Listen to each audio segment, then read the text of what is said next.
For as long as I can remember, I've always loved mythology. It didn't matter which one, Greek, Norse, Indian, Japanese, I devoured them all.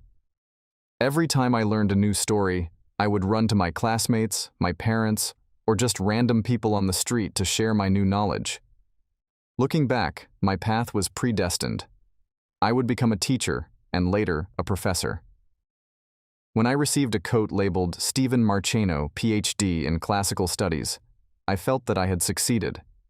I had published moderately decent papers in moderately decent journals, built my network of contacts, and received recommendations from several respected colleagues. When I was offered a position at Brougham University, a private school of little renown, I was sure that all my efforts had paid off. But it didn't. While getting my degree, I met my future wife, a pretty dark-haired biologist named Victoria. While she was no Helen of Troy, she certainly had a significant impact on my life. Unlike me, Victoria didn't want to teach. She was attending university to get her undergraduate degree and leave, and biology turned out to be her choice. That didn't bother me. To each his own. We got along in everything that mattered, and she supported me in my goals. The decision to get down on one knee and ask her to marry me was the easiest thing in the world. We had our first child before I started at Brougham, and our second came in my second year of teaching there. The school had an unusual history. Not 5 years later, it was the subject of jokes, but an anonymous donor revitalized the university's College of Liberal Arts, renovated buildings, attracted young staff, and generally created a foundation around which the rest of the university blossomed. I use the word anonymous in quotes because his identity was known to all. Jeremy Stoll, a third-generation German-American and second-generation multimillionaire, paid for everything. Everyone knew it, though the reason for his generosity eluded even those of us who knew the name of the university's most generous benefactor. None of what he did fit the pattern followed by most wealthy philanthropists. Sometimes donors want to rehabilitate their family name, and Stoll could certainly use an update. His grandfather came here at the end of World War II as part of Operation Paperclip, a post-war operation to capture as many former Nazi scientists as possible before the Russians did. Stoll's grandfather, an optical scientist who worked on the Vampire IRNV infrared sight for the STG-44 assault rifle, fit that definition. And as a Nazi, too. His family was one of the few old German clans to embrace Hitler's regime early on. Stoll, however, did not seem eager to rehabilitate his grandfather's name. Although a few buildings bore the Stoll name, they were far fewer than one might expect given the volume of donations. In truth, his funds, while significant to the revitalization of Brougham University, were a drop in the ocean compared to his personal fortune, not to mention the family wealth that Grandpa Stoll was rumored to have stashed away in Swiss bank accounts. There was also a theory linking his generosity to the death of his wife, an American heiress from a family with blood so blue that it may have contained cobalt rather than iron. Her death in a helicopter crash occurred less than a year before Brougham's heyday, which seemed logical. However, while her name adorned a medical research charity, it was in no way connected to the university, which sparked further speculation. Faculty members in the College of Liberal Arts hypothesized variously about the motives behind his generosity, from true philanthropy to remorse for his family's role in the Holocaust, to some sort of elaborate tax shelter. Some faculty members didn't speculate at all, saying it didn't matter as long as the checks kept coming. Only later did I notice how many of my friends belonged to this select group. I joined the faculty under contract as a modest assistant professor, 1996. The school had an excellent childcare program, and Victoria worked in the bursar's office for most of that time, almost never going on maternity leave. We were happy in those days. I was merrily moving up the career ladder, and she was able to earn a little extra money for our family while also finding something to do while working among the administration. If you had asked me back then, I would have said I was living the life of my dreams. I believed it right up until about the June fundraiser of 2002, when my 5th year at Brougham was coming to an end. By then, my getting a permanent position was almost guaranteed. None of us like to talk about it with certainty. Even the most rigorous logicians have their superstitions. However, gaining status was essentially a political process, and I had the support of those who made the decision. More importantly, I often published research papers in journals that, frankly, were more prestigious than my work deserved. Perhaps this should have been a wake-up call, but I was young and confident enough to just pat myself on the back in private. While I recognized my good fortune, I didn't quite understand its magnitude or the hidden cost of this supposed blessing. Victoria and I attended the fundraiser as required. Of course, the school insisted it was a voluntary event, but for someone on the cusp of getting a position, attendance was mandatory. We ate, drank, and danced while socializing with faculty, staff, and, most importantly, potential donors. I tried my best, but my wife seemed distracted.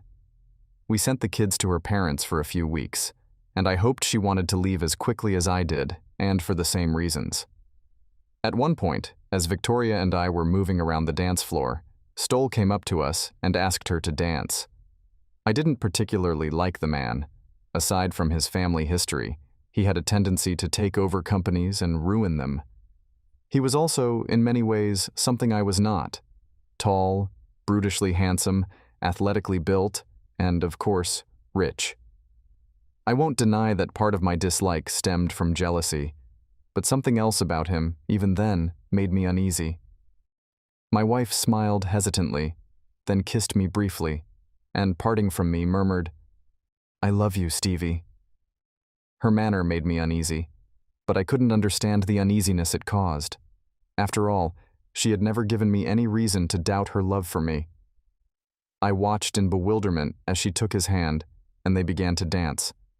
Everything looked normal as they glided across the floor, no different than any other dance she had danced with other men since we had gotten married, but still something was off. I took a step toward them and opened my mouth to speak, but before I could do so, a hand grabbed my shoulder lightly. "Stephen." I turned and saw Charlotte Green, the vice president for university development, i.e. the chief fundraiser. "I need to talk to you for a few minutes." I looked back at Stoll and Victoria, but they had already disappeared into the crowd of dancing couples. "She'll be fine, Professor Marcheno. I just need a minute of your time." Pushing aside my misgivings, I gave a strained smile.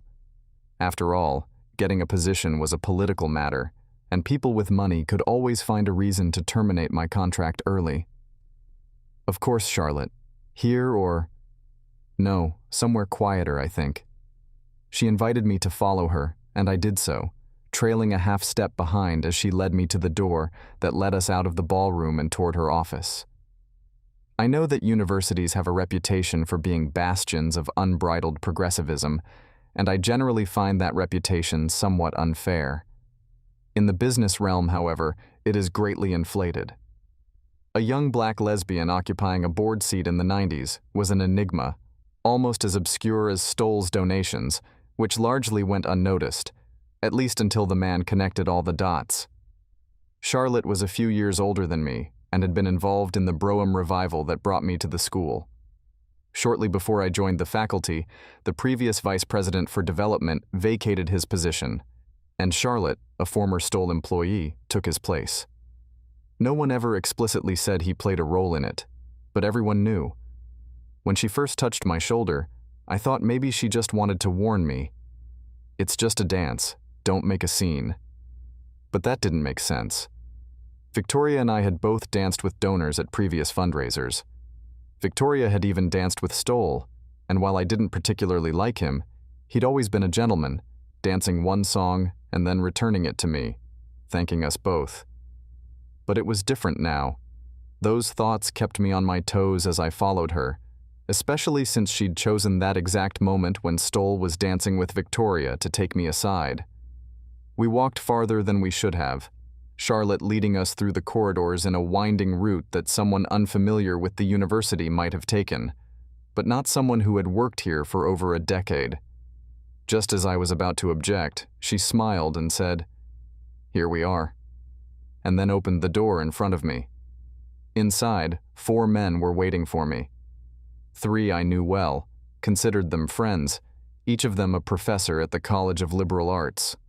All of them looked at me with a guilty expression, as if apologizing. A 4th man appeared for a moment before I felt as if I'd been doused with ice water.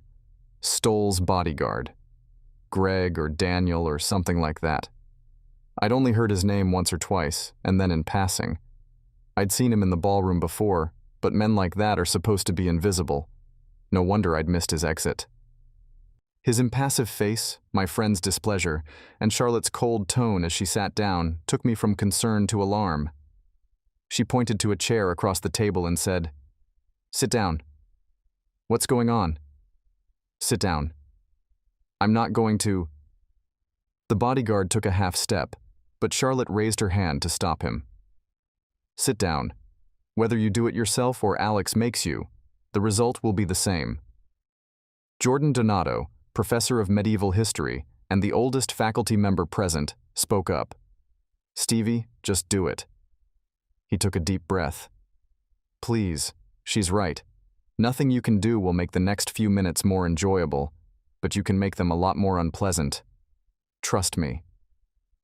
I considered confronting them, but like I said, I knew my weaknesses. I wouldn't stand a chance against someone like Alex in a fight, and that's not taking into account that Jordan and the others could help him prevent me from leaving. Reluctantly, I sat down across from Ms. Green. Good. The warmth she'd shown earlier was gone, leaving a cold, calculating stare.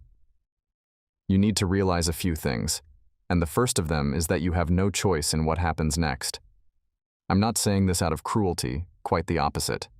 The sooner you realize that, the easier it will be for you, as Professors Donato, Abernathy, and Post can attest. What is it? The culmination of your stay at Brougham. I know you think of it as gaining status and a long teaching career to follow. It's part of the plan, but more of a means to an end, at least as far as the university is concerned. At the end of the day, we are a business, and while the product we create is educated students, their tuition only partially covers all the costs. That's why we have sponsors, particularly Jeremy Stoll. He's the reason you're here. I frowned but remained silent, letting her continue. I don't mean to sound dismissive, Professor Marcheno. You're an excellent teacher, and any school would be happy to have you. But, she shrugged, the special qualities you possess mean you're a perfect fit for our program, and Mr. Stoll has made arrangements to get you hired here and put you on the fast track to status. For example, your papers find publication very easily, don't they? It's not that they're bad, but there are only a few slots vacated in journals every year, and you've never had any problems with submissions. Nor did you have to deal with the financial and time constraints of raising a family like many young professors. You see, the university's chief benefactor believes that the world would be a better place if more people were raised in happy families and educated by qualified teachers like you throughout their childhood, especially if children have certain qualities guaranteed by their genetics. Although the jury is still out on this hypothesis, Brougham is happy to cooperate in assessing the feasibility of his beliefs. So it was in our best interest to make sure you had a happy, stable family life before you took the next step in your stay here. The hairs on the back of my neck stood up. What's the next step? Mr. Stoll and your wife have come to an agreement that was mediated by me.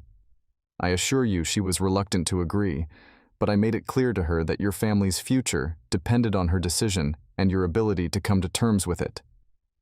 They went to the airport where they will board his private jet and travel to another country.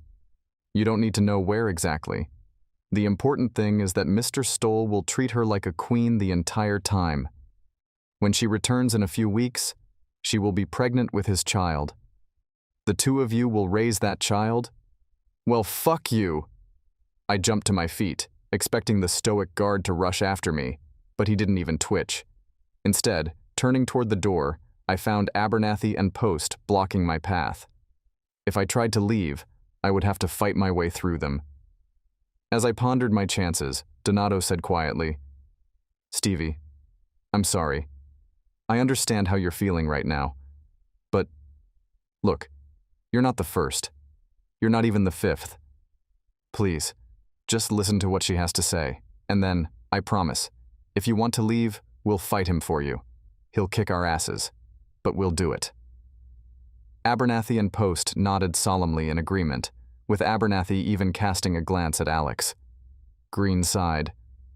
"No need for such machismo, gentlemen. No one here is going to kick anyone's ass. What's the point of that, Professor Marcheno?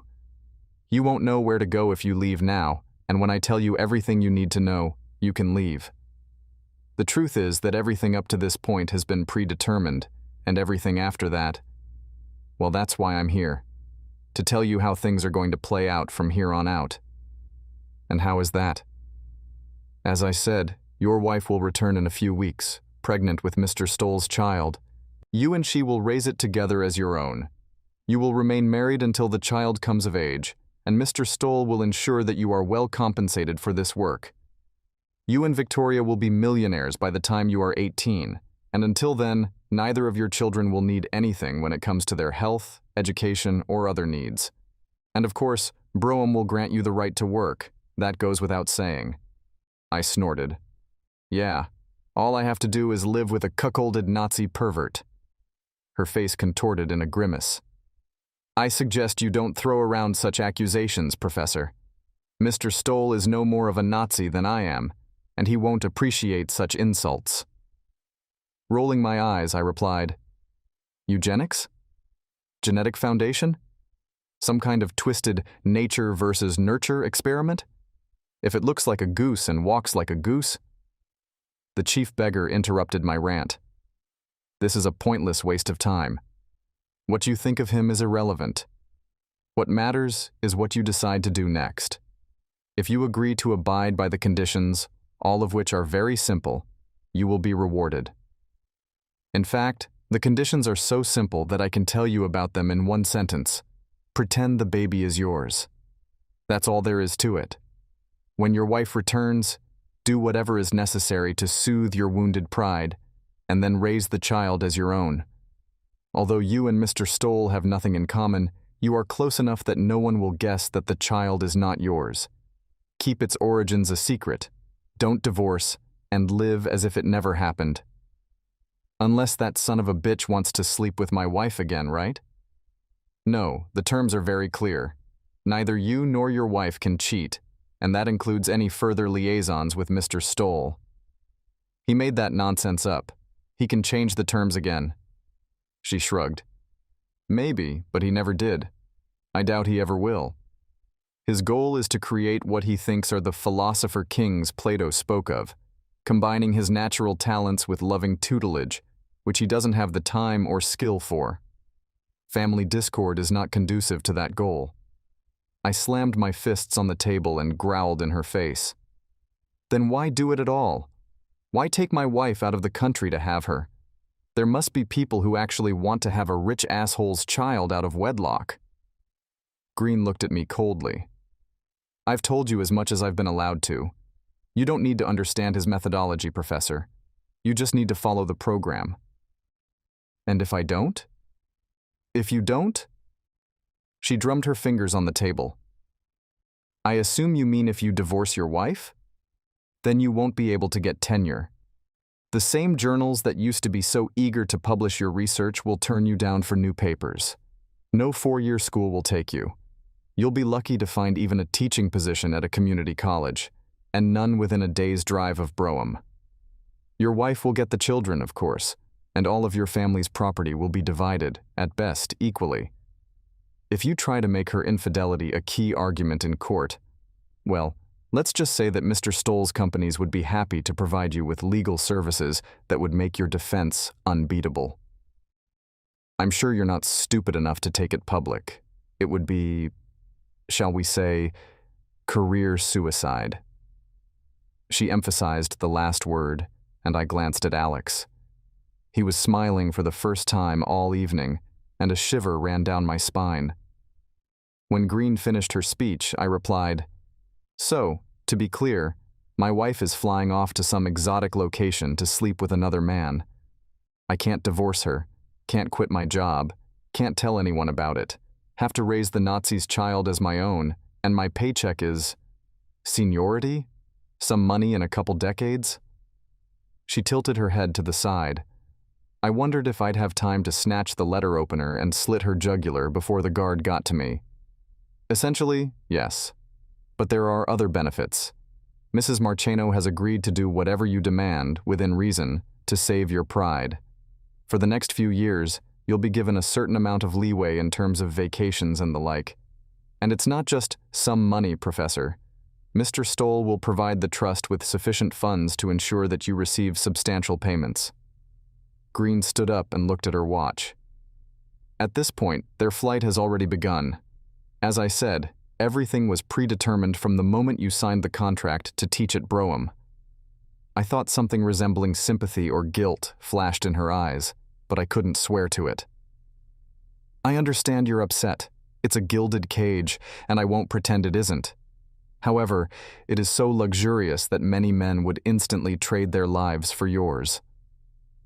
I sank down in my chair and muttered, "Then why didn't that son of a bitch find one of them?" As if I hadn't said anything at all, Stoll's assistant pointed at Alex. "You're a smart man. I'm sure you'll make the right decision for your family and yourself." Rising from the table, she nodded to my 3 coworkers. "Your comrades have already made that choice, and they will be here to help you through the challenges. This is your new life, Professor Marcheno. It will require some adjustment, but overall, I think you will find it quite comfortable once you get over the initial shock." And with those words, she left. Post closed the door and sat to my right, while Abernathy took a seat on my left. Donato settled into the chair vacated by Charlotte's departure and rummaged through her desk until he found a bottle of whiskey. He set it down so I couldn't reach it, and then took out 4 glasses, but filled only one and slid it toward me. Then all 3 of us sat down and waited. I drank silently, taking only a few sips. I could answer the obvious questions myself. Why didn't the others tell me? Because Stoll would have punished them. How long had this been going on? Donato got the position the same year Charlotte became VP of Development, Post the next year, and Abernathy another year later. That gave me the first question I couldn't answer. "Where are the other 2?" I asked. The men looked among themselves. "The other 2?" Donato clarified. "You said I wasn't even the 5th person he did this to. It's been 6 years since Charlotte took her position. 3, 4 cuckolds, so there must be 2 more men." "Ah," Donato sighed. "The 5th is Thompson. He's not in a mental state to be of much use right now." Abernathy snorted. "As if any of us are." Donato threw him an angry look and raised his hands in apology. "The 4th man is the reason we're here. That was Joe Franklin." I took another sip, pondering what that could mean. 2 years ago, Franklin had left the university after being accused of trading sex for grades by 3 female students. I didn't know him well, but even then, I found the allegations hard to believe. He had never struck me as the type of person I was. That explains something. "More than you realize," Abernathy said grimly. Donato shook his head. "This is not the time for... This is the perfect time. I don't know why you're so unwilling to listen to reason, as if this whole situation isn't..." Abernathy sighed and turned to me with seriousness. "You have to realize that this isn't something you can't get out from under, and Franklin is a perfect example of that. This isn't just some sick rich bastard having fun, although I'm sure that's what it is too. This is deadly serious, and Franklin was Stoll's lesson for all of us." The psychology professor, more enraged than ever, snatched the bottle from Donato and poured himself a drink. "Look who he picked. Patient, methodical people who love teaching but hate everything about it. This publish or perish thing. All about the same age, all married to women they met in college, all with 1 to 3 children. White, with blonde hair and dark eyes, so we can pass off his illegitimate children as our own. There are 6 of us, and we all fit that description perfectly. All except Joe." He tossed back his glass and continued. "He had a bit of a temper at times, preferred research and fieldwork to teaching, didn't have any children, married only a couple years, black, so no one could believe Stoll's baby was his. Married to a white woman, though, like the rest of us. I think, though I can't be sure, that it offended Stoll. Because he needed a man to set an example, he killed two birds with one stone. He deliberately chose a man who he knew would reject his offer and decide he could go his own way.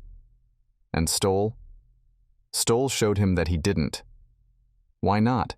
He's gone, yes, but he can still do something else. Maybe not teach, but Joe's dead. He killed himself a year ago. I know you didn't spend much time with him, but he and I used to box at the same gym, and I've never met a more determined man. There's no way he would have chosen that path. Stoll killed him, I'm sure of it. He hired someone to do it and make it look like a suicide. I can't prove it, but it doesn't matter. Even if I could, he'd get away with it. Guys like him never see the consequences of their actions. He refilled his glass and sipped again. But guys like us do. I've been thinking about this for a long time. I doubted before how much of Green's veiled threat was a bluff, but now I had no doubts. Regardless of Jost's reasons for choosing Franklin, it served as a warning to the rest of us. Perhaps the deaths of enough former professors from Brougham would spark an investigation, but who in their right mind would volunteer to be second in a trail that might someday lead to Jost? No one, at least not me. This begged the following question. What the hell am I supposed to do now? Richard Stoll turned to me and asked, "How did you cope with your father tricking you?" There was silence at the table. 23 years after that evening, everyone in the conversation was careful to avoid words beginning with the letter S, at least when it came to me. Victoria, who was sitting across from me, wouldn't make eye contact with me. Charlotte was busy studying her plate of mushroom risotto. Usually a favorite of mine, though at this point I doubted she really cared. Jeremy turned to his son with an icy tone in his voice. "I've told you before, don't use that word. It's unseemly and rude. Stephen is our guest and my friend, and you insult him in our house?"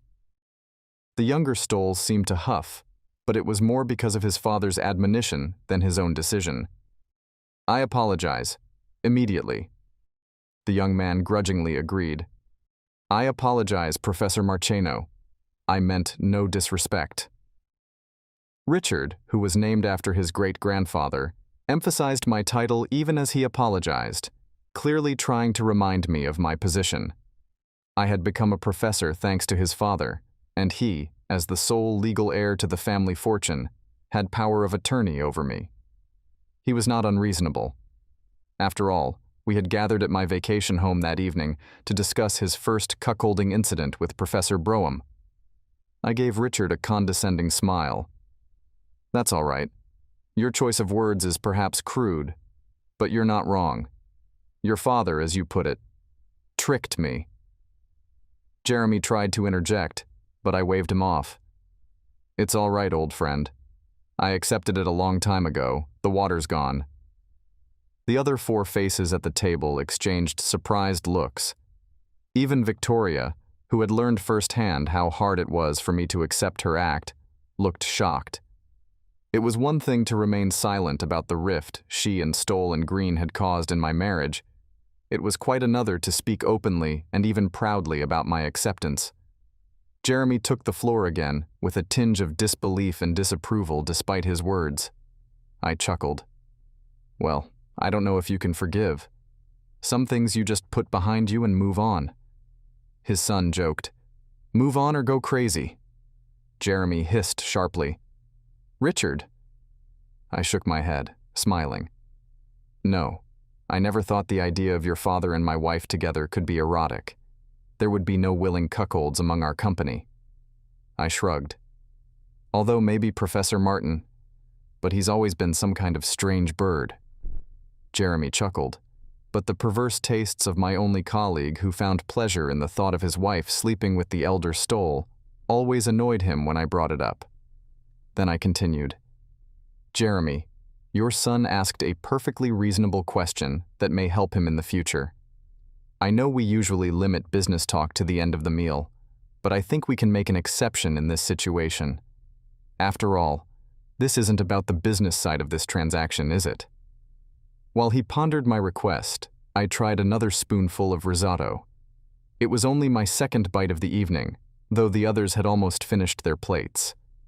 As host, I was careful to make sure everyone got their dishes first. Stoll's bodyguard, Alex the food taster, and then everyone else. For such a small group, that meant salad, main course, and dessert, followed by fruit and alcohol in the living room. Sometimes I felt a little clumsy, running between the kitchen and the table while the others talked. Victoria noticed me frown as I swallowed another bite and asked, "Is something wrong?" I held up a finger and took another bite. "Yeah, there seems to be something wrong. There's some kind of sour taste." I offered her a taste. She took a little and squeaked, "Oh, it's awful. Anyone else?" Everyone tasted and nodded. "I'm sorry, dear. I'll get you another portion." "No, it's fine." I patted my stomach.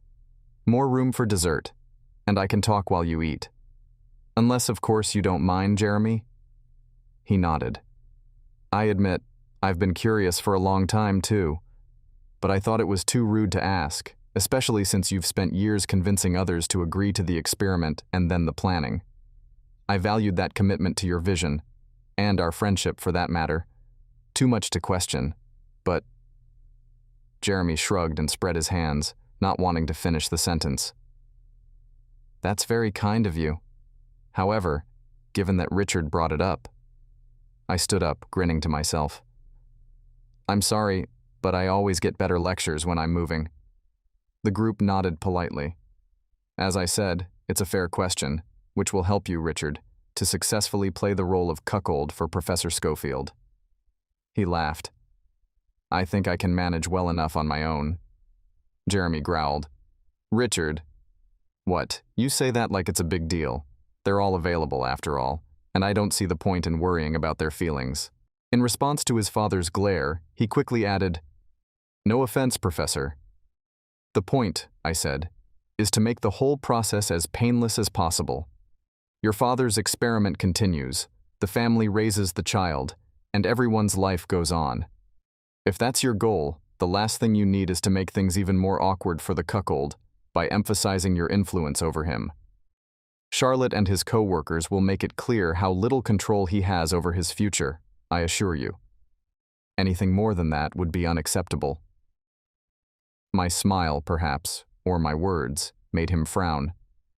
"Understanding how the men your father cuckolded went on with their lives is useful, and as you said, I've dealt with it more successfully than most. Given that, I think you'll want to understand why." I listed my virtues. "Victoria and I are still married 4 years after your half-brother Lee left for college, and we plan to stay together until the end. We had another child 3 years after Lee left, so it's not just convenience, it's love. We're both loyal to each other, and neither of us have had an affair." I grinned. Except, of course, the clear one. Victoria's smile grew brighter, and I met her gaze with a supportive expression as I continued. "Almost all of our friends divorced when their children reached 18, and those who stayed married did so for convenience rather than love. None of them kept what we have in marriage. If that doesn't matter to you, think of the 2 people who didn't survive. Sure, Franklin was a failure, but he wasn't the best choice for the experiment. Tig, on the other hand..." I shrugged. He seemed like the perfect candidate, but we all saw how that turned out. The 10th member of our club waited for his wife to return from a trip and then shot her when she opened the door and then killed himself. Richard seemed unfazed by this argument. "You have to break a few eggs to make an omelet," he remarked. "That's true," I agreed, "but people are not eggs. If you break an egg wrong, the worst thing that can happen is a dirty countertop." Franklin and Teague both broke the egg wrong, and only they and Mrs. Teague got hurt. But what if a man endures in silence? What if he hides his pain, waiting for the moment when he can voice his displeasure, perhaps next year on summer vacation, perhaps directing his anger at you or at all of us? The faculty know these buildings well, and it wouldn't be hard for a man dissatisfied with his position to hide a weapon or, worse, blow something up. I grinned with self-irony. Yeah, every one of us has thought about that. That first night, even that first year, we all hated your father, our wives, the college, and the switch they put in our house. We all dreamed of revenge. It was only natural. The psychological profiles your father invested in did select men who could come to terms with his actions, but that process takes time. Even if the profile is accurate, catching the right man at the wrong time can lead to, well, let's call it unintended consequences. Seeing the dubious expression on his face, I changed the subject. Besides, you certainly want your children to thrive. While I don't mean to boast, Lee excels academically over your father's other children. We are proud of his accomplishments and would like to see the same results from your children. He finally nodded. Pride was proving to be as powerful a motivator for him as it was for his father. Wonderful. I knew you cared as much for your offspring as your father cared for all of his. Richard frowned, but said nothing. Jeremy, as expected, was glowing with a smile. I got into the rhythm of the lecture like old slippers. Let's start with the first year or so. As I said, it's a critical period. Unless you count Franklin, Teague, and Martin, my colleagues and I have traveled a similar path to acceptance, although each of us went through the stages in a different order. First, the anger. How dare that rich bastard do this to us? I'm going to kill him. I'll kill her. I'll burn down the college. Of course it's stupid. As you correctly pointed out, your father had us on a short leash. But it was a natural reaction and a necessary part of the process, as was our anger at those who came before but failed to achieve their revenge. If they had succeeded, we would not have had to endure this humiliation. However, the fact that there were others suffering as we did was the reason for our survival. The men your father cuckolded became reliant on each other for support, understanding, and guidance on how to move on. Most of us continued to grieve. At first, we grieved the strong marriages we thought we had built, the accomplishments we were so proud of, and the future that no longer existed. But it wasn't until Professor Klein joined our group a year after me that we began to mourn the right things. Klein, the first philosopher in our group, helped us better understand the nature of what we had lost. Your father didn't rob us of happy marriages or promising careers. Instead, he only stole illusions from us. In retrospect, this may seem like a simple realization, but it strengthened us as individuals and as a whole group. Seeing the empty glasses on the table, I paused to refill them. Neither Charlotte nor I drank alcohol. I filled the glasses with water, took a long sip, and returned to the story. Then we got to the avoidance and denial stage. Most of us took up hobbies that allowed us to stay home, to vent our aggression, or at least feel like we were reclaiming our masculinity. Our wives, knowing that success depended on our consent, assisted in this. Huh, Victoria? My wife blushed and giggled in response to my playful attention.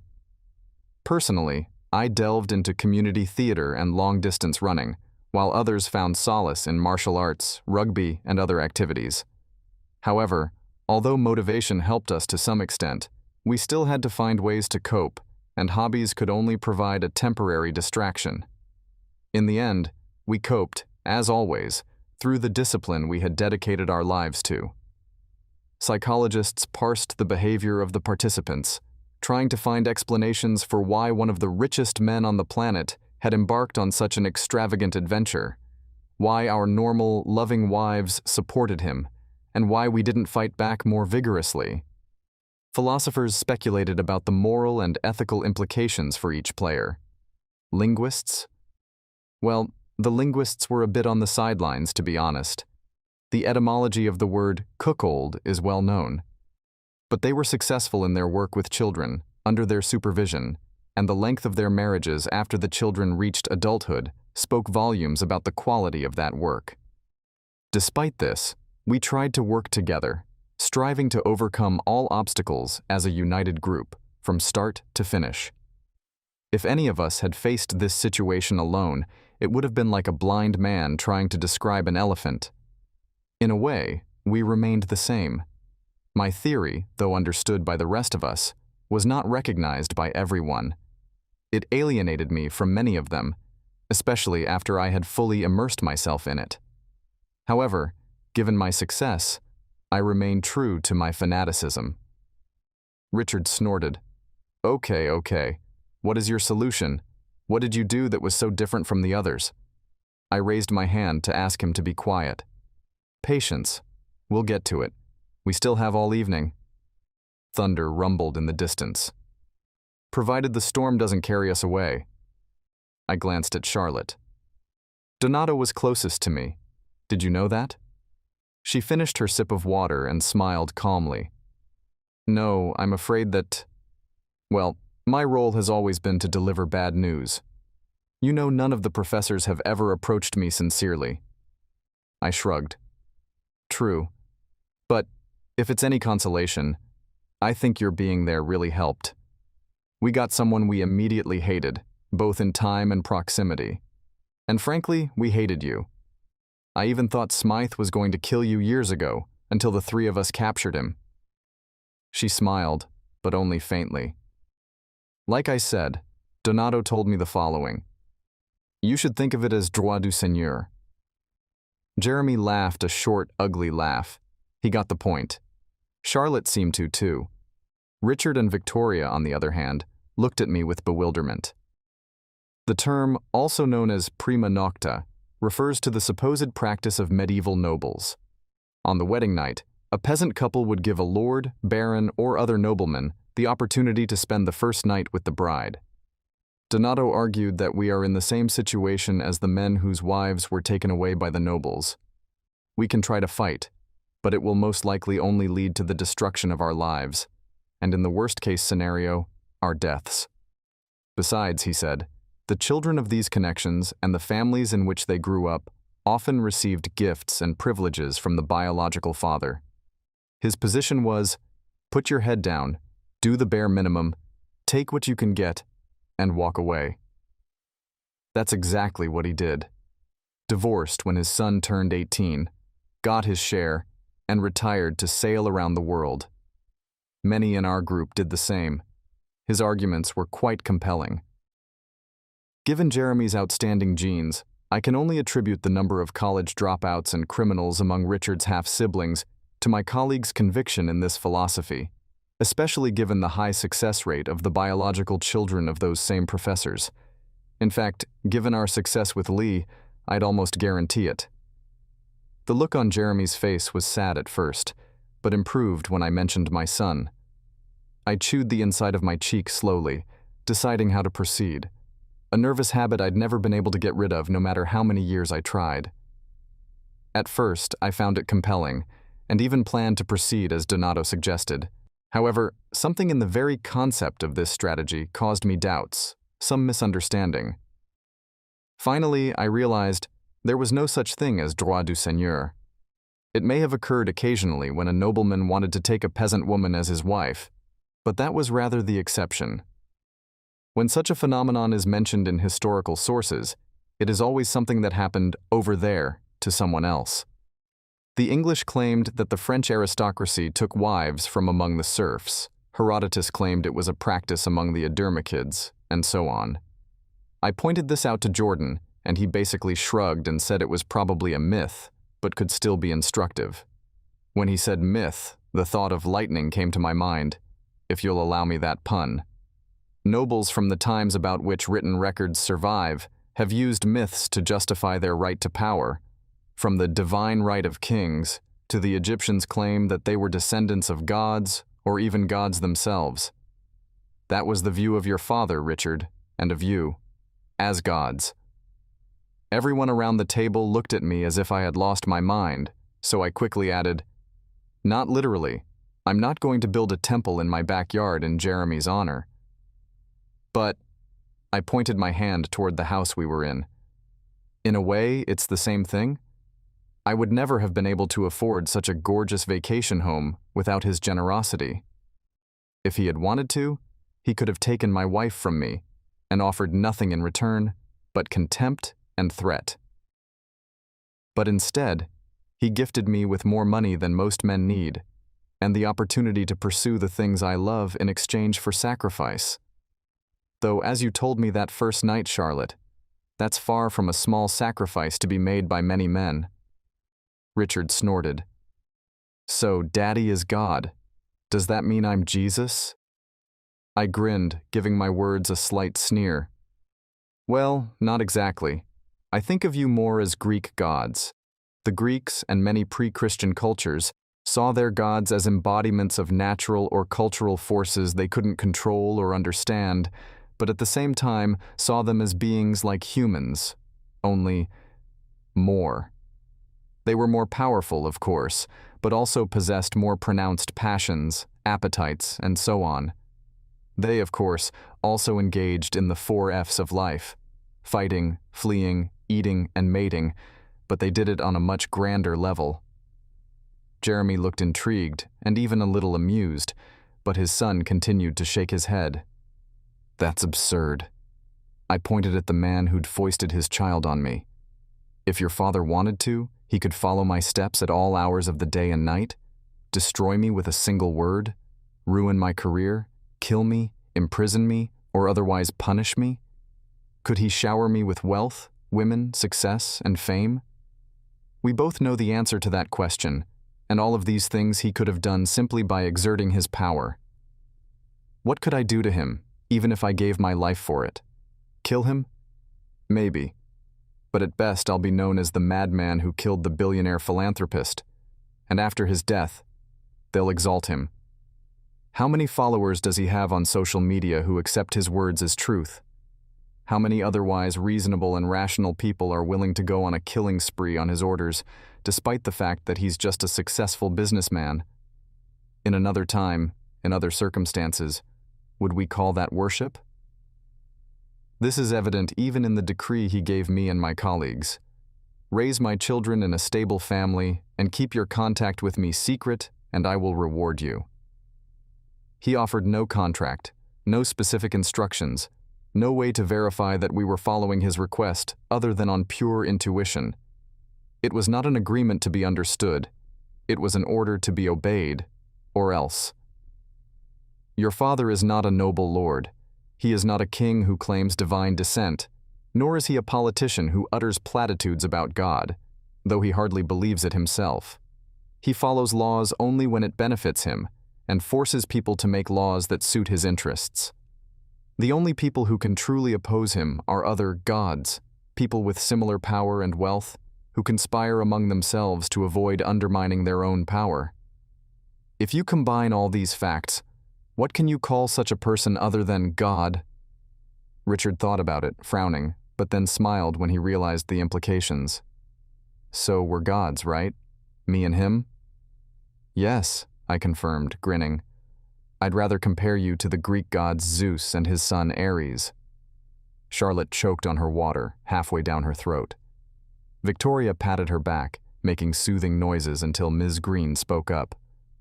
I apologize, wrong drink, and waved her hand, inviting me to continue. Zeus's favorite wife, Hera, bore him Ares, but the king of the Olympian gods was a real seducer. He had many other children, about 100, and also many women. Usually, though not always, children born to gods from other gods or mythological beings also became gods, but those born to mortal women were considered demigods. Among them were the worst, such as Narcissus, who was so narcissistic that we even invented a psychological concept out of it, and the best, whom we still revere today: Jason, Orion, Hippolytus, and of course, Heracles. Or perhaps you know him by his Roman name of Hercules. I took another sip from my glass to quench my thirst. Even after years of lecturing, I always wanted a drink. Once I accepted this reality that Jeremy could be a god, I realized that the only sensible move was to accept my position. Even kings realized that it was best not to confront the gods, at least the ones that thought with their heads. For example, Minos lived in blessed abundance until he refused to sacrifice a particularly magnificent bull to Poseidon, whereupon the wrath of the gods fell upon him. His wife, Pasiphae, was forced by Poseidon to mate with this bull. In some versions, she could no longer be satisfied with Minos. As a result of this union, Pasiphae gave birth to a monstrous minotaur, which Minos imprisoned in a labyrinth until the human hero Theseus finished him off. I didn't want to be Minos, cursed for failing to sacrifice, and spend a miserable life until I was rid of the monster living under my roof. Instead, I decided to become Amphitryon, the man who raised Hercules. Amphitryon, also a king, was tricked into kidnapping by Zeus. He could have rejected his offspring as other men have done in similar situations, but instead he chose to raise Heracles as his own, teaching him to be a warrior like his adoptive father and balancing his Olympian predispositions. Once I envisioned myself as Amphitryon, everything else fell into place. Amphitryon and his wife Alcmene remained together until his death, and they had another child. His kingdom prospered, and he raised one of the greatest heroes of all time. Did I have to sacrifice anything for that? Of course. But, as Professor Klein helped me realize, the only thing I really sacrificed was my illusions. That's the secret of my success. I didn't just admit my powerlessness before a modern Greek god, I accepted it. And in return, I got everything I could ever want: wealth, a loving wife, a successful career, and recognition from my peers. My biological children, with the exception of my youngest, are already successful, and I'm sure Lee is as well. The public will never know that my Hercules has a different father, so his exploits will at least partially be a reflection of me. Why would I be unhappy with that outcome? Richard remarks mockingly. Because your wife slept with another man. Richard. I thought Jeremy might punch him, but instead he turned to me. Stephen, I'm so sorry. I admit that I disappointed you with my behavior. My son and I are going to have a long conversation about this. I brushed off his concern. He's young. At his age, I was like that too. In time, Richard will realize that occasional infidelity matters little. After all, wives cheat on their husbands all the time. It happens to the best of us, don't you agree? Jeremy frowned thoughtfully, as if remembering something from long ago. Then smiled a smile that didn't touch his eyes and laughed. Agreed. Picking up my bowl, I asked, Dessert? While we enjoyed the crème brûlée, the conversation turned to other topics, and we laughed and joked while I poured wine and carried out my threat to fill my belly with dessert.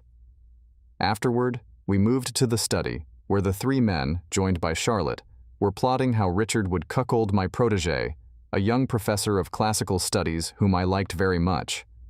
By then, the storm outside had turned into a gale, but we paid little attention to its fury. Normally, Charlotte would have gone home, but we had enough room for everyone, and since Jeremy and Richard intended to stay the night, another guest would not be out of place. In the middle of the night, the first of our group fell ill. Victoria barely made it to the restroom before food poisoning caught up with her.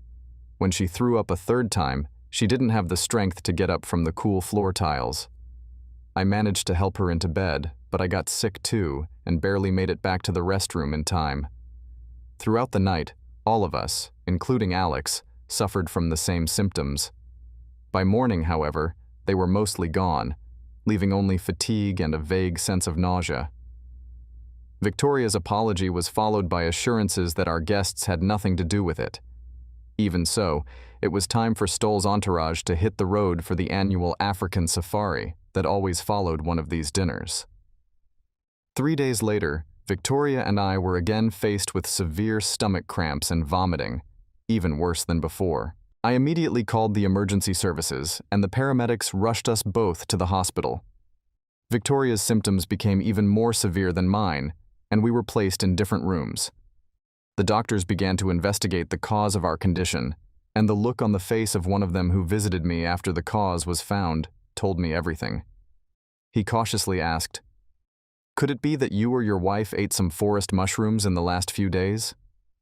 Victoria was making mushroom risotto last weekend. She usually uses mushrooms from the store, but sometimes she picks them from the surrounding woods. My face expressed horror and understanding. I knew that amatoxin poisoning causes liver and kidney failure, starting with vomiting and diarrhea, followed by a brief period of relief when the symptoms disappear. But this period is deceptive, like radiation poisoning. The damage has already been done, and the body stops signaling a problem. I also knew that psilocybin, taken before consuming the Amanita bisporigera mushroom, could slightly mitigate the effects of amatoxin. I exclaimed indignantly, "But she's been collecting mushrooms for years. How could this have happened? She has a biology degree, for crying out loud." The elderly doctor sighed. "It's a pretty easy mistake to make. Even experts make mistakes sometimes. That's why we recommend that people don't..." He stopped. "Did anyone else have risotto?" "We had a few guests. Charlotte Green, Broham's Vice President of Development, Jeremy and Richard Stoll." The doctor's eyebrows rose. "And their security guard, Alex. But they're overseas right now, on safari in Africa." "Mr. Marcheno, are the Josts friends of yours?" "Yes, at least Jeremy is." I clenched my teeth, feeling a rush of nausea. "He's a donor to the university." The doctor sighed. "I'm sorry to inform you of this, but Jeremy Stoll passed away last night. It was reported on the news this morning. No reasons were given, but..." "Oh, God." I tried to get up, but I felt sick to my stomach. "Doctor, I must see my wife." "I'm afraid I can't let you do that, Mr. Marcheno. You need to rest, and your wife... Unfortunately, your wife is in a coma."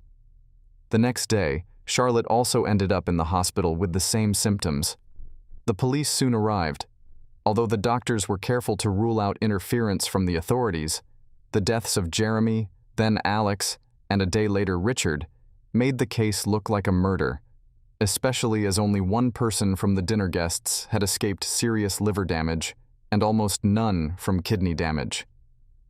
I tried to be as open as possible in telling them about the strange taste of the food, which Victoria could have confirmed if she had woken up. But that didn't happen. She died the same day as Richard, around the time I regained a bit of consciousness.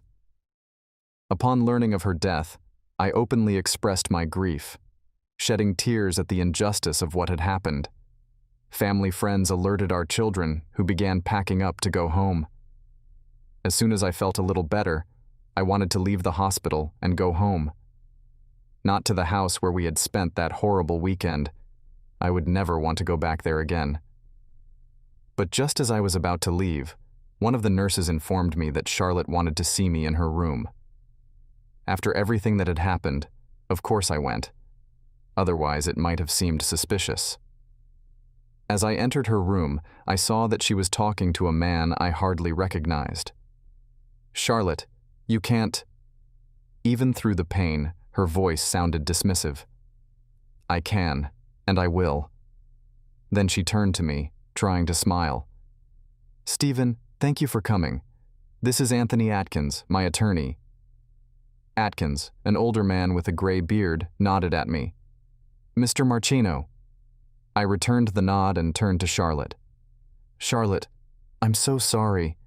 She laughed. "Really?" I opened my mouth to reply, but she turned to her lawyer. "Give him this, and then you can leave." Seeing his hesitation, she repeated, "Go. I'm a big girl, Jerry. Please do what I say." Atkins stroked her hand, smiled sadly, and walked over to me. He had 2 envelopes in his hands, one of which he handed to me and held the other in front of my face. "After Ms. Green is dead, I will give this to the police. If you touch her, sir, I'll..." "Jerry." He looked at her. "It's all right. He won't do anything to me. Even if he did, I'd deserve it. Stephen's a good man, and even if he finds out what I did, I can't imagine him attacking a dying woman. He'll just wait. Please close the door behind you." The lawyer gave me another warning look before agreeing to her request. When he left, I tried to apologize again. "Charlotte, I apologize for..." She raised her hand, shutting my mouth, and pointed to a chair. "Read this, and then we'll talk." I sat down, opening the envelope and reading it. To whom it may concern. I, Charlotte Green, confess to the well-deserved premeditated murders of Jeremy Stoll, Richard Stoll, and Alex Ivick. To my eternal shame, I also confess to the murder of Victoria Marcheno and grievous bodily harm to my friend, Stephen Marcheno. I hope when he reads this, he can forgive me. Jeremy Stoll has physically, emotionally, and sexually abused me throughout my career, both when I worked directly for him and later, after becoming his liaison at Brougham University.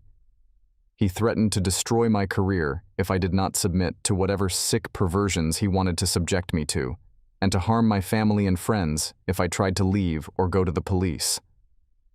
I contemplated suicide, but Jeremy assured me that he would see it as a voluntary resignation and would retaliate against my loved ones. Jeremy also promised that after retirement I would be free. I believed it. But recently he announced that he would be handing over my slave contract, as he called it, to his son Richard, along with the business. I realized then that only his death or mine could set me free, and I would not give him any more opportunity to cause suffering.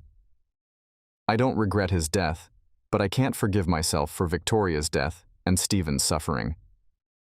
A few weeks before dinner, I suggested Victoria make mushroom risotto, intending to slip poisonous mushrooms into Jeremy and Richard's bowls in hopes of a tragic accident. Unfortunately, Jeremy was more alert. He wouldn't let me help serve the food, and I panicked. Jeremy planned to announce his retirement upon his return with his son from safari.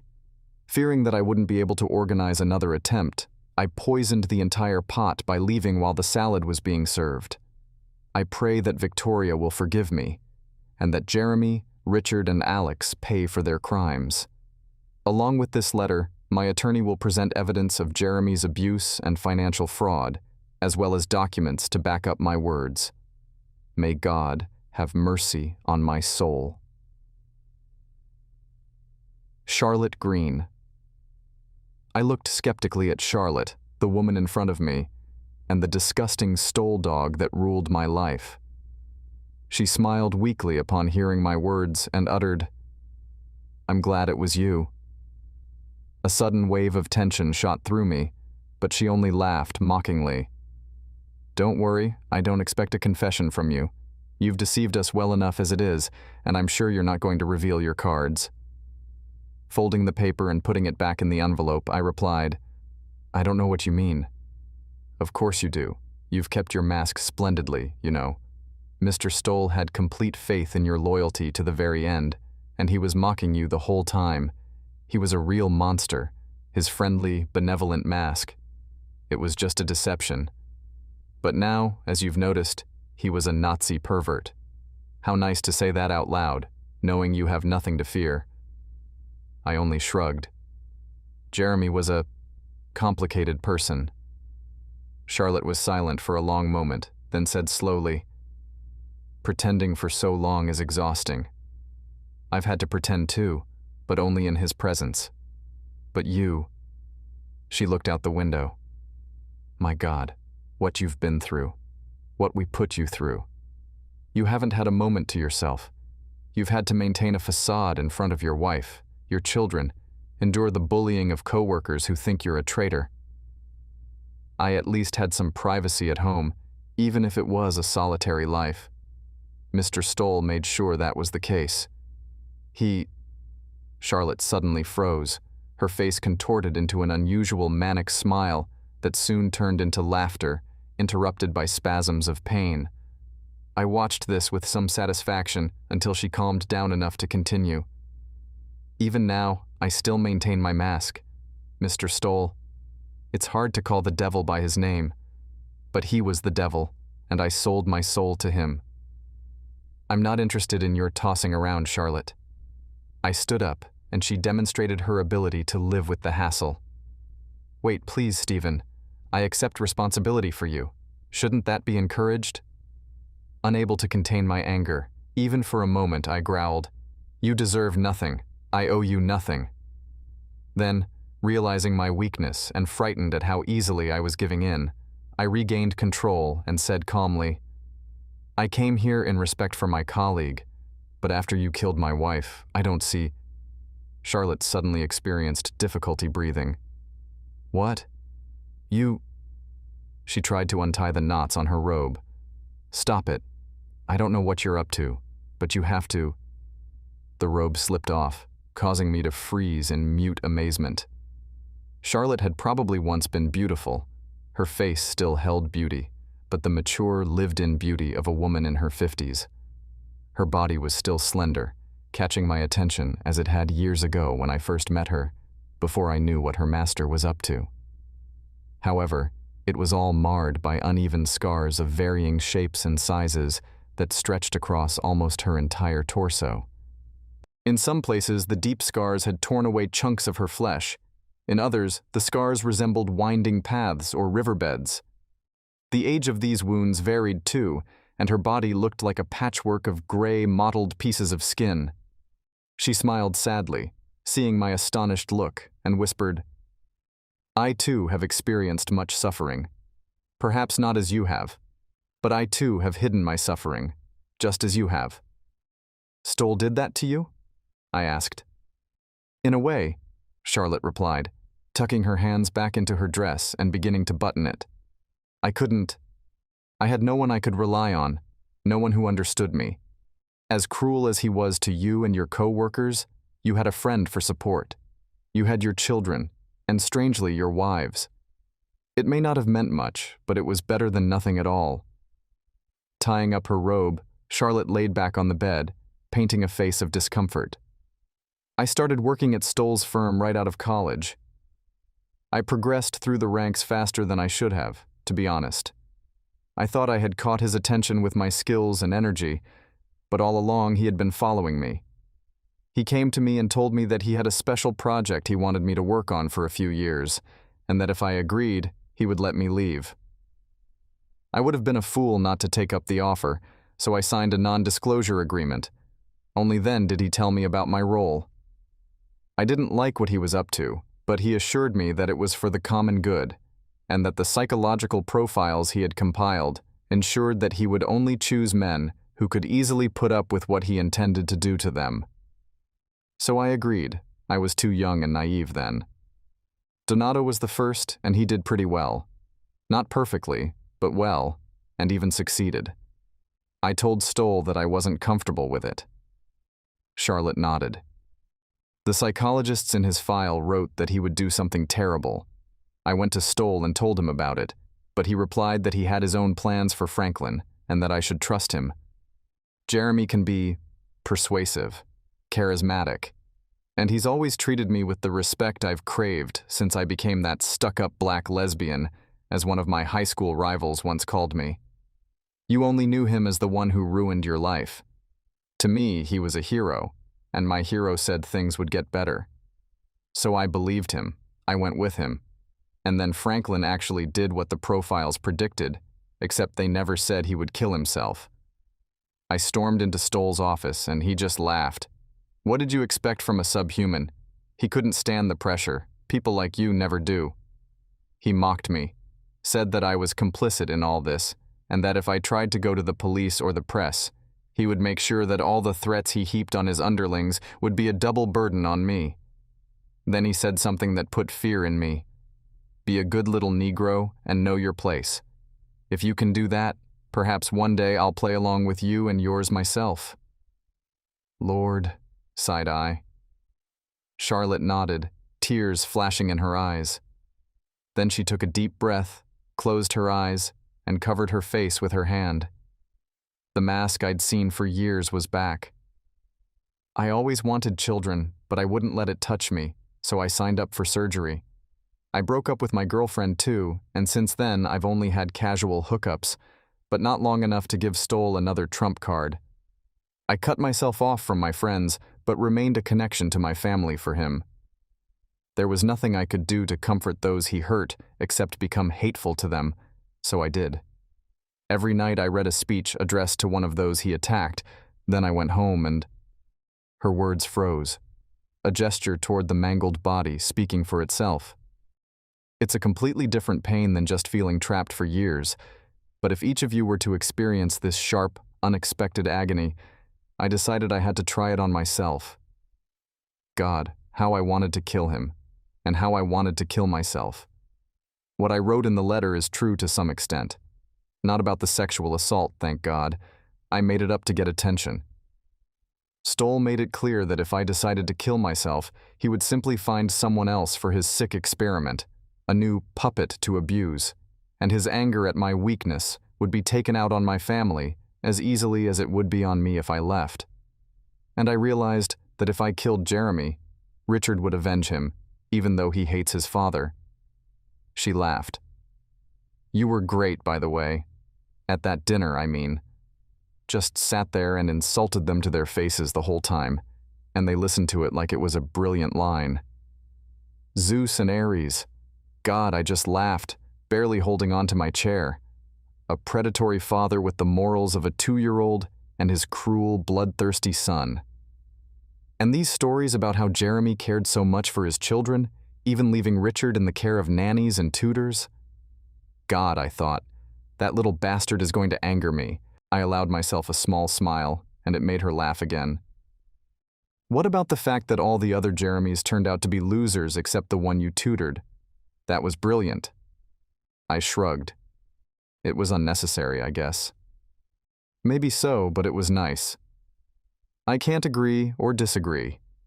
Her sudden laughter turned to coughing. When it subsided, I handed her the glass of water I'd filled while she fought the fit. She smiled in gratitude and drank deeply, then said, I realized you weren't what I thought you were to Jeremy, but I couldn't understand why you took the risk that night. When we pretended to be poisoned by the food, I thought you had done something more, but... She shook her head. Then when I found out Victoria was in the hospital and Jeremy was dead, I realized everything. I realized not only what you did, but why. Why you became hated among your co-workers. Why you had another child with your wife.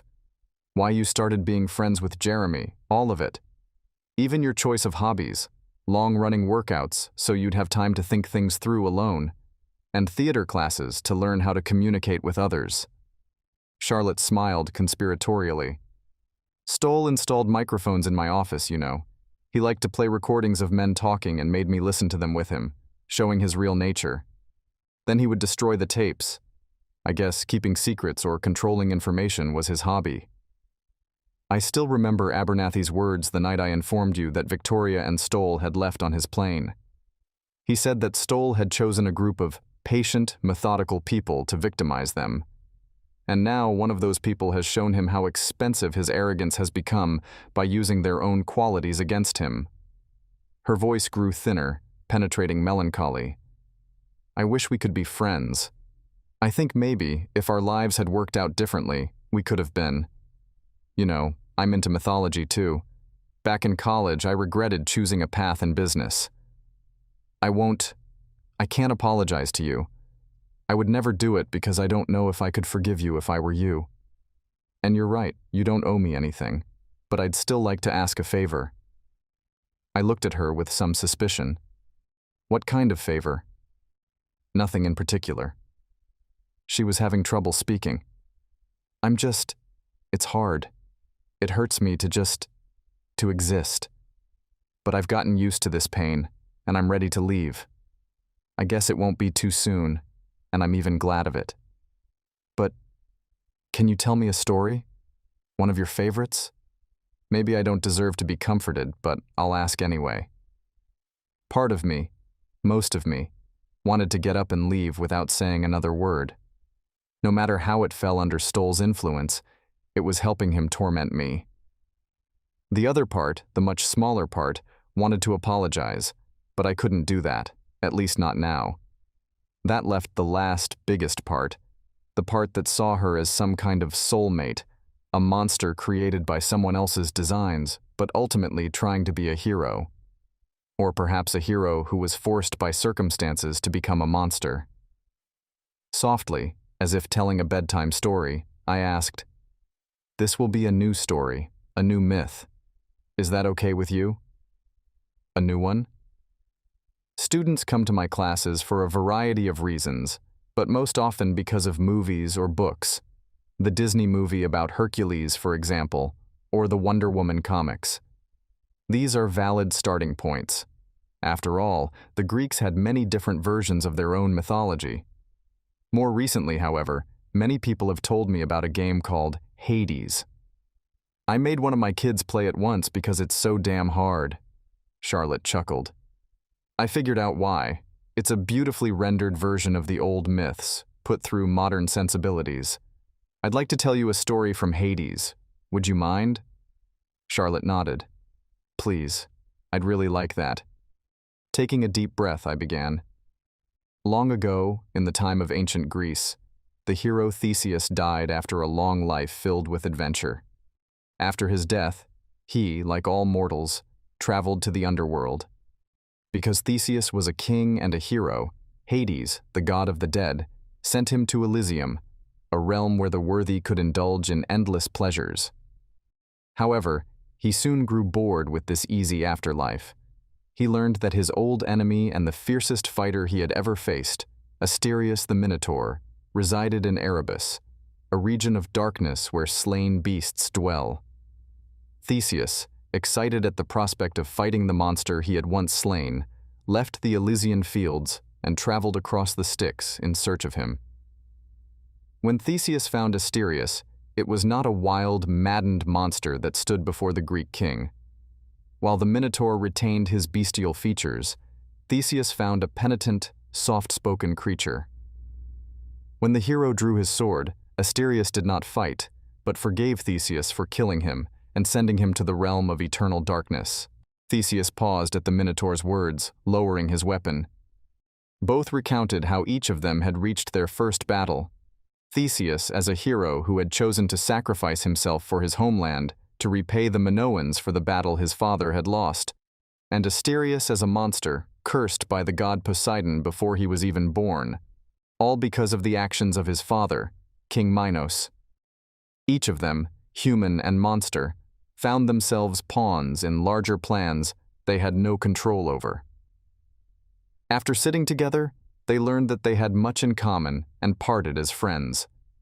Eventually, Theseus visited Asterius again, making a request to Hades on behalf of his strange new friend. This time, the hero brought an invitation to join him in Elysium, where they could fight together in the arena, now as allies rather than enemies.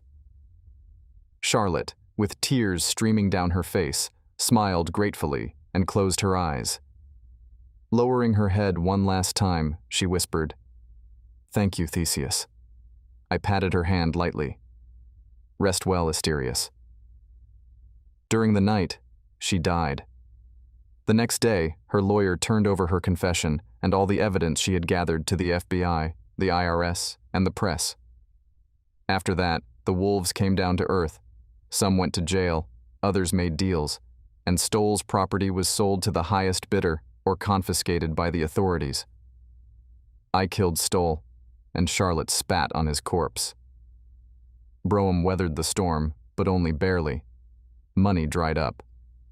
A huge chunk of the administration was out of work, and nearly 20 respected liberal arts professors quit almost immediately after Stoll's death was announced.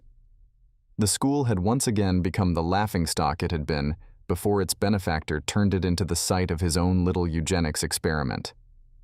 Speaking of his monstrous attempt to gamble with our lives, the investigation found not even a hint of its existence. A few emails popped up here and there, but almost entirely out of context. If Stoll or his staff kept any records, they never surfaced. And given that Charlotte confirmed that the whole thing was just a way for him to have fun, they probably didn't exist at all. As for my own children, they were mourning their mother. I did too, to some extent. Victoria's death had touched me more than I expected. Keeping a pure hatred for Jeremy was easy, since I saw him very rarely.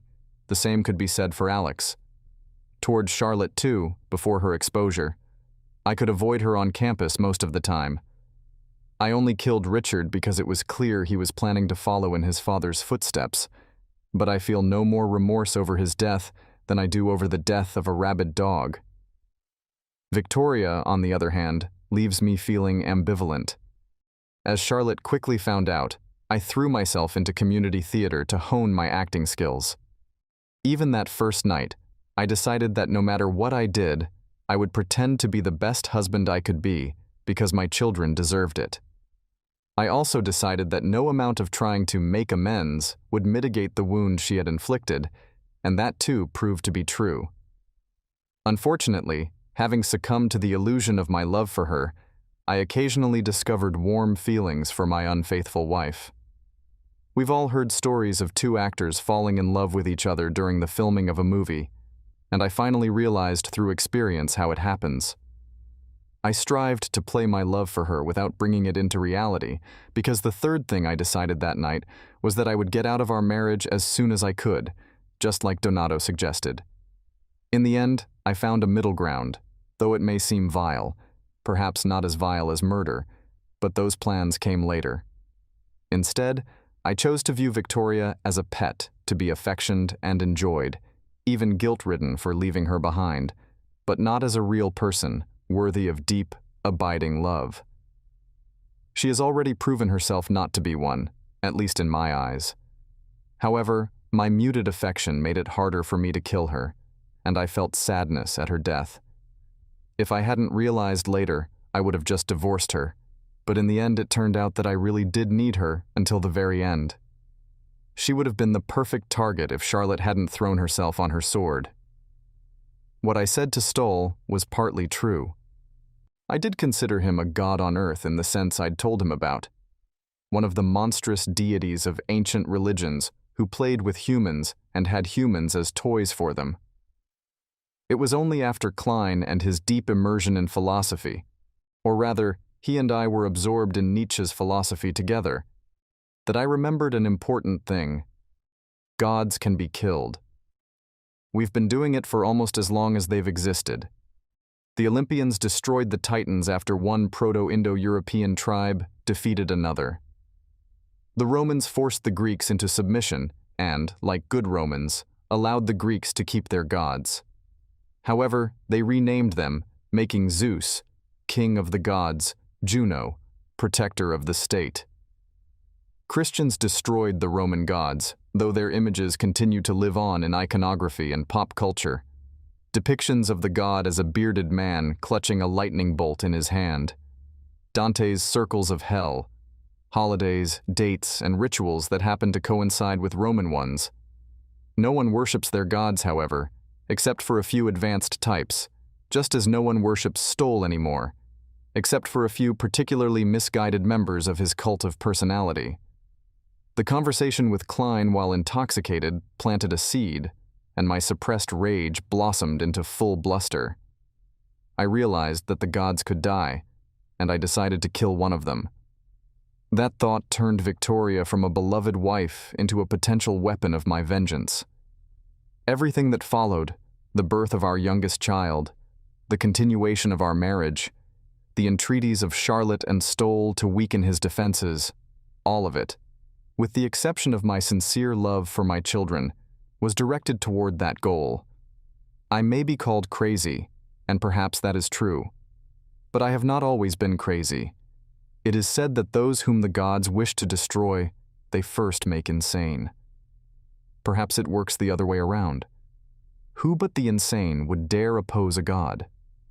Who but we, Charlotte and I, in our madness, could succeed? I wish I had known that she could be my ally, that she was my ally.